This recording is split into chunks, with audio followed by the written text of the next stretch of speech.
Okay,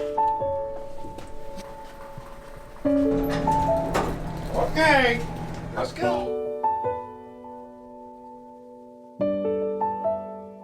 So this absolute quintessential Savannah look is the property of a man named Noble Jones, who came with Mr. Oglethorpe, I guess way back in the 1700s. And there's Colonial ruins back here because this property is so old. We're gonna check it out. We've never been here. I've lived in Georgia my whole life.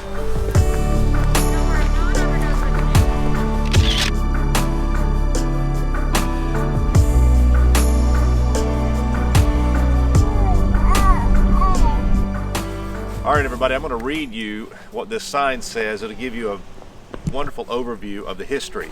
So this 1.5 mile Oak Avenue that we just drove down leads to the tabby ruins of Noble Jones, the Colonial fortified plantation, literally colonial. Jones and his family were original settlers in Georgia, arriving in Savannah with their founder, James Oglethorpe, in February of 1733. As a middle-class carpenter from England, Jones would perform a variety of roles in the new colony of Georgia, including constable, physician, surveyor, Indian agent, soldier, member of the Royal Council, treasurer, and senior justice of the province. In 1736, all right, so they landed in 1733. In 1736, Jones leased 500 acres from the trustees of Georgia, and in 1745 finished the construction of the fortified home he named Wormsloe.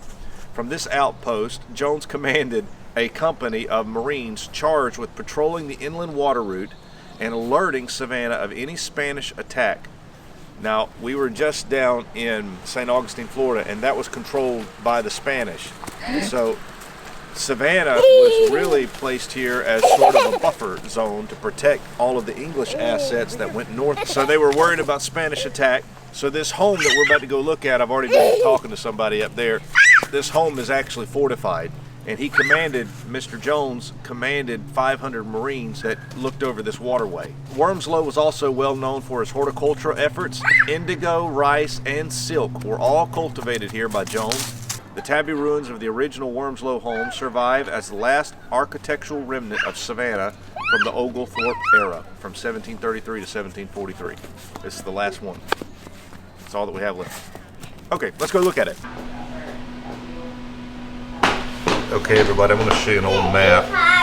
So this is obviously the Atlantic Ocean right here that you're seeing here, and inland up the river is Savannah.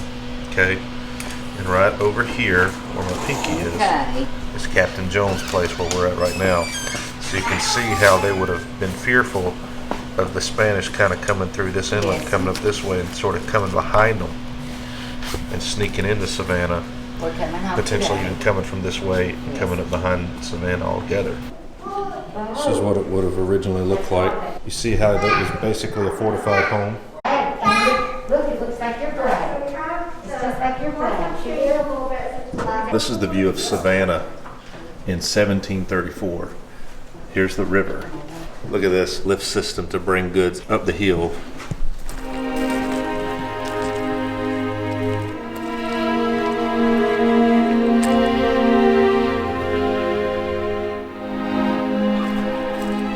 Look how big that tree is, buddy. That is huge.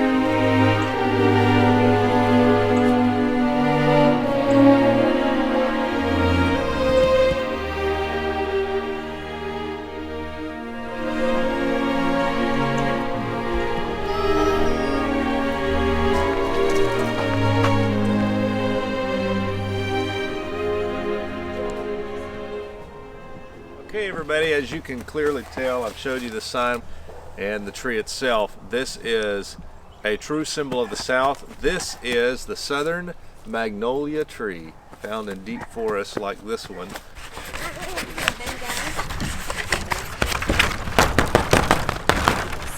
So naturally, when the settlers came in and found the Indians using this as a thatched roof, it makes a lot of sense.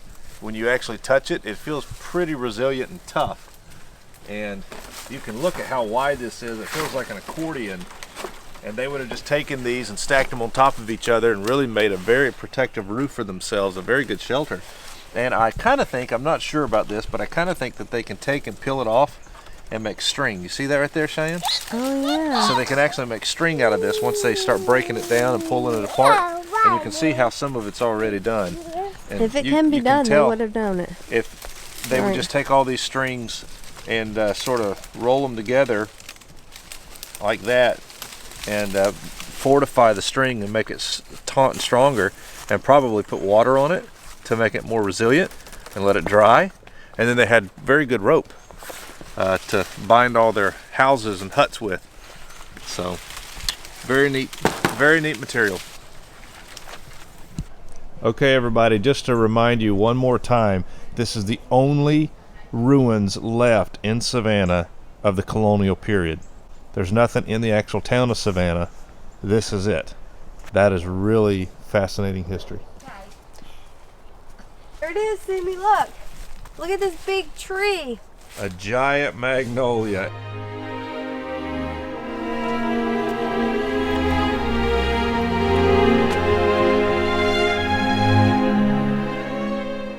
Old blacksmith.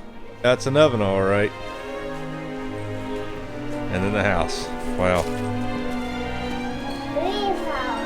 Yeah.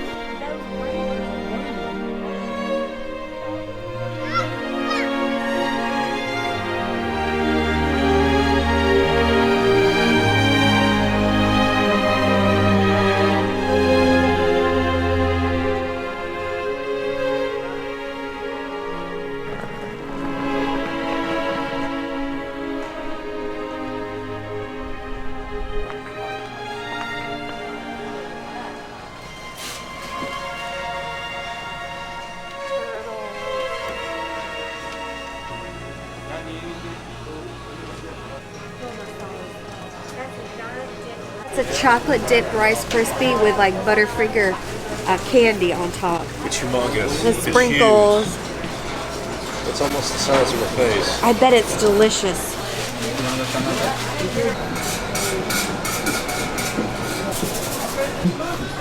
Have your copy in the back for you.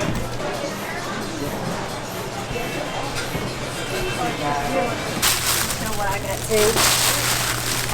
Alright, so this is the famous River Street candy store, and they're known for their pecan pralines, and they were making them fresh right in there, and they were warm and they were just so delicious. And I didn't grow up eating these, so this is a really big treat, and they're so delicious. I really like them.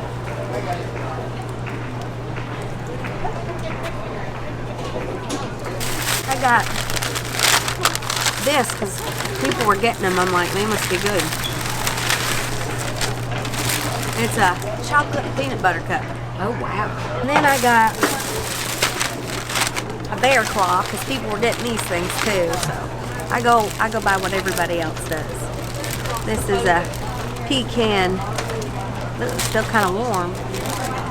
Got caramel layer, and then it's got the chocolate layer on top. I bet that's good. And then I just got some peanut butter fudge. That looks good, don't it?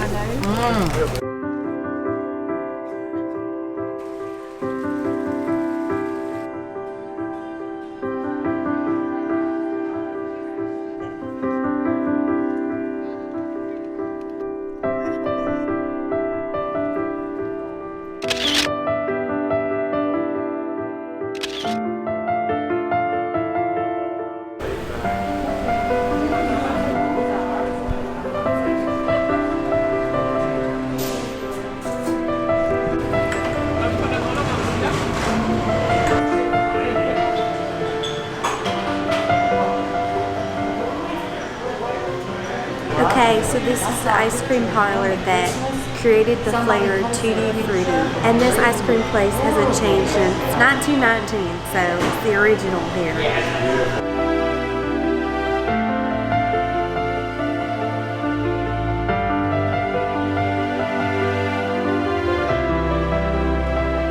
It's really good. It's kind of like a strawberry ice cream, but it's got the pineapples and the nuts. Wow, that would be good. And cherries in it.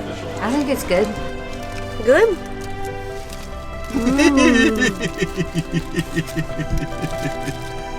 Somehow, y'all, we managed to park right in front of the place.